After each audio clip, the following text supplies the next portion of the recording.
Big Brother, mainstream media, government cover-ups. You want answers? Well, so does he. Live from Austin, Texas, broadcasting worldwide, it's Alex Jones.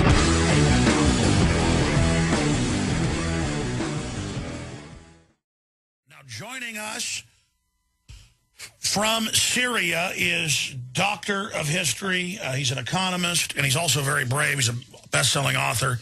He wrote the unauthorized biography of George H.W. Bush, Bush 41. He wrote the unauthorized biography on Barack Hussein Obama. And I read that thing 3.5 years ago and thought, this is unbelievable. Now it's all come out. And so he's nonpartisan. He's covering the issues. And he's in Damascus. He's in Syria. He's over there right now. And again, I'm not saying Assad is some cupcake. It is a dictatorial system with a bath party.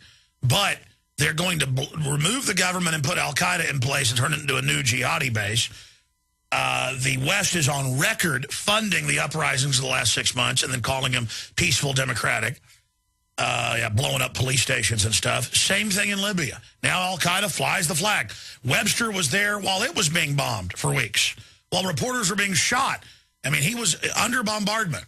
He's now there in Syria giving us a report on how this ties in to the larger strategic operation to overthrow old allies like Mubarak, overthrow others.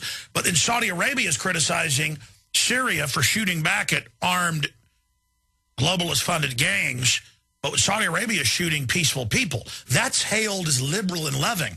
But when Syria does something even less, which I'm not defending, then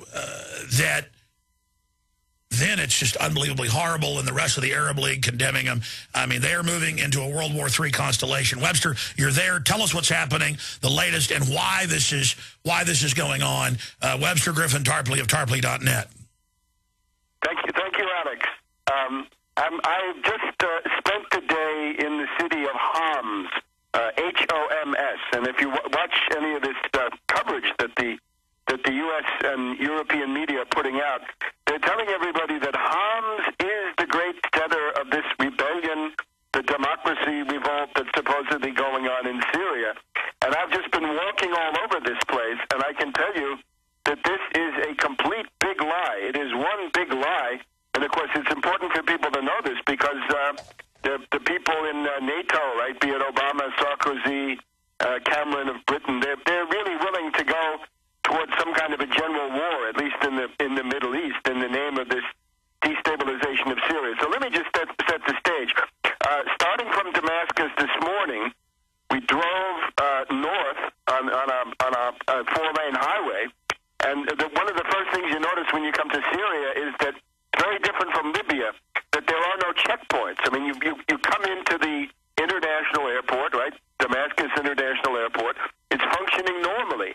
There's no special security. It looks pretty much like a normal airport. You drive into the city, first thing you see, no checkpoints. But we now have, but we're told this is a great tyranny. We now have internal checkpoints where TSA now grabs your wife's breasts and your genitals on the highway. So is that why we've got to invade? Because pedophiles don't get to grope Syrian children? Well, let me just try to continue. The idea then is the other thing you notice is that there are no checkpoints. I mean, I guess we went by two. One is at the entrance to the city of Homs. There's a very low-key kind of checkpoint looking at cars, but nothing much. And then if you want to go visit the governor of this province, which we did, we went and visited the governor. And I want you to know this was the first delegation of foreign journalists that was allowed to go to the city of Homs. And there were some people from other newspapers, in particular some Catholic journalists from Europe, from Belgium, and from France were there. So we got to meet the governor of the city of Homs, and he's accompanied by a group of religious leaders. And you got to remember, Syria is a place that has 15% Christians in the population. It's more than Egypt, right? Egypt is 10%. Here it's 15%, so it's more. So you have your Greek Orthodox Metropolitan, you have a Greek Catholic. Those are Catholics that are more or less connected to Rome with the Pope, and also Syrian Catholic, the Patriarchate of Antioch. that's the church set up by Paul. So continuing. Yeah, look, that's, now that you mentioned it, I stayed overnight very close to the place where St. Paul was converted on the Damascus Road. And this is a place you can go and visit. So the governor tells us there is a huge plot, a huge conspiracy against Syria, and the religious leaders basically say the same thing. So now we wanted to go and see, with the help of some of the people from these the patriarchs of these Christian churches of the East, go and see the neighborhood which is supposed to be the great center of this rebellion that the BBC talks about all the time. It's a neighborhood called Zara, Z-A-H-R-A. Zara is the place. This is it's a couple of square miles. Homs is a city of about 1 million. That makes it smaller than Damascus. Damascus has about 6 million. So we go to the neighborhood of Zara, and they tell us there's a demonstration going on. You're here right at the proper time. So we go to see this demonstration, expecting to see people attacking Assad and attacking the government, right? Because that's what the international media have told you is actually going on. This is a demonstration which is pro-Assad. It's true that they don't like the governor, the guy that we had just met, for various local reasons. And the principal complaint they have is there's not enough heating oil for the people to heat their homes now that the winter is coming, because it's getting rather chilly. And of course, the sanctions are helping. The sanctions, exactly. That's the reason why. It's not really the governor's fault. It's because of these sanctions. So then after talking to these people for a while, we go to the local hospital. Now, this should be the place where everything is made clear, because you're talking about the Zara Neighborhood Hospital in Homs, in the great center of this revolution. And a lot of people, like a spontaneous demonstration forms when this busload of Western correspondents parks in front of the hospital of Zara. And people tell us this. They say, today we had 7 wounded, 5 killed. So we ask, who did it? And they say, snipers. Well, who are they? Well, we don't know. Many theories. I'll tell you about that. And obviously they have some facts. But today in this one neighborhood, 7 wounded, 5 dead. But it's not like this is going on everywhere. This is supposedly the center, along with maybe 1 or 2 other places in the entire country. And by the way, you have made a beeline right to where the snipers are. We should point out Tarpley's very brave. But, I mean, Webster, to be clear here, because I just do the research. I just go off the facts. And it's just like Al-Qaeda being put in to the east of Libya and now taking over and flying the Al-Qaeda flag and saying they're going to, put in Al-Qaeda law and all this stuff. And thousands of shoulder-fired surface-to-air missiles are gone. And our media just says, oh, ignore that. But I've gone and looked up even what Voice of America admits. It is armed groups that pop up sometimes in clear Western CIA uprisings, shoot people, and our media calls them democracy activists. So clearly, this is not an excuse to attack Syria. But now they've gotten the Arab League to come in a miscreant fashion and start, calling for sanctions, further sanctions. So I guess they're all afraid. But as long as they back all this, I guess they won't be the person next who's taken down. But what the people say is this. In other words, I spent the last couple of hours in the middle of a crowd of a couple of hundred people who wanted to be heard. And anybody who could speak a little French or a little English would come to the fore, and they wanted to be heard because there were some television cameras and people were asking questions. So this was their chance to be heard. Again, it's the first group of foreign journalists to come into the city of Homs. Anybody who claims that they had been here, but be it Al Jazeera, they never were here. The BBC was never here. So today we were there. So then we were trying to ask them, who is doing this? Who are these snipers? Well, the first thing you see is that it's a series of random killings. It's blind terrorism. It's agent provocateur.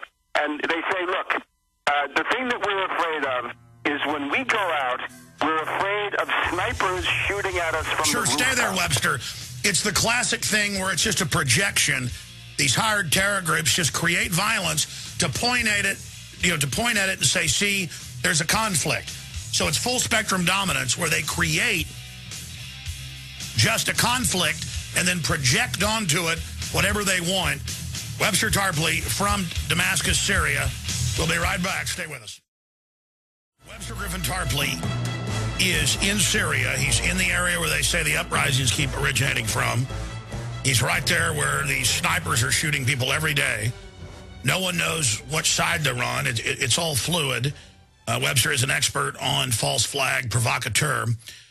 Continuing, and because I know you're there, you can tell people what's really happening, but separately, Webster, then let's look at the larger geopolitical of why this is happening now and what the end game is. Please continue. Let me just tell you what these people say, because I think this is what's really unique about this. That you talk to these people, right? And I've talked to all kinds of people, right? An English teacher, a couple of doctors in this hospital, a couple of nurses, French, English, whatever it is. And here's what you ask them, who is doing this? And again, it's random killings. So first of all, they say there's no pattern to what they do. They kill Christians, they kill Muslims. Among the Muslims, they kill Sunnis, they kill Alawites, they kill others. They kill people who don't have any particular religious identity. They kill members of the army. 5 terrorists today got together and killed 1 soldier in this Zara neighborhood. So you keep pressing them and you say, all right, who's doing it? Who's doing it? And they say, here's where they think it comes from. The governor says that most of the killers that he sees are actually Syrian. But when you talk to the people, they say, yeah, it's true, there are Syrians who are doing the shooting, but behind them there's more. And then you say, well, who are they? And they say, Saudi Arabia is providing the money. Turkey is providing a lot of the help. Turkey is not that far from here. And then how about some more? They say Qatar, right? The wonderful homeland of Al Jazeera television. That Qatar is heavily involved. So it's the same crew that NATO used to soften things up with Gaddafi. In Libya, exactly. United Arab Emirates, important. They also say the Hariri faction of Lebanon, Rafiq Hariri the Younger. And they say, watch out for Hariri. His mother is from Saudi Arabia. This is a bad apple. Rafiq Hariri is also a part of it. And, of course, Lebanon is also very, very, very close. And then some of them, if you keep prodding, they'll say, yeah, and the CIA, of course, and Mossad, and others, right? NATO, other forces in Europe. So they'll also tell you these people are they're the Muslim Brotherhood. They're people who may have been in Al-Qaeda, or they're Salafists. Salafists is just another brand of this extreme religious fundamentalism. Some of them just say those are fundamentalists and anathematizers. In other words, they're religious sectarians who say that everybody's bad except them. The governor talked a lot about mafia, organized crime, and you got the idea, drug pushers. So it looks to me like this has been thrown together. But the finding that I would have to make at this point, after having really heard a lot of very important first-person testimony, this problem is in the hundreds. It's not more than several hundred of these killers, with a certain amount of backup. Now, how much that is hard to say. I asked some very intelligent people in this hospital today, what should the Syrian government do? And they say simple: send more army troops. They say we want soldiers on the roofs of the houses, on the top floors of apartment houses. We'd like to have some tanks in the streets, but above all, we'd like to have some soldiers on the roof. Because if the soldiers get up on the roof, then the snipers can't go there, and they can't do it. I was talking to a young woman doctor who was about to walk home, and as she walks home, she's got to worry about getting shot. Like, you're just getting shot. I was shown a picture of a 3 or 4-year-old girl who was shot dead in an automobile with her mother and some other little girls. Now, there is one exception to this sniper rule, which is that kidnappings do go on, and there are significant kidnappings going on. The kidnapping is often a prelude to a murder. I visited with this group a bereaved family, and their son had been killed. Their son was a taxi driver. These were Alawites. They belonged to the same ethno-religious group as the Assad family, but these were people, right? The guy was a taxi driver. So he was kidnapped by these, as they said, fundamentalists. People with beards is often what you hear too. He was kidnapped and then he was murdered. In other cases, bodies have been dismembered into dozens of parts. There are also stories that I won't go into maybe now, but about the mutilation of women victims. Yeah, but let me just stop you. We'll get into that when we come back. And you're joining us from Syria. Dr. Webster Tarpley joins us.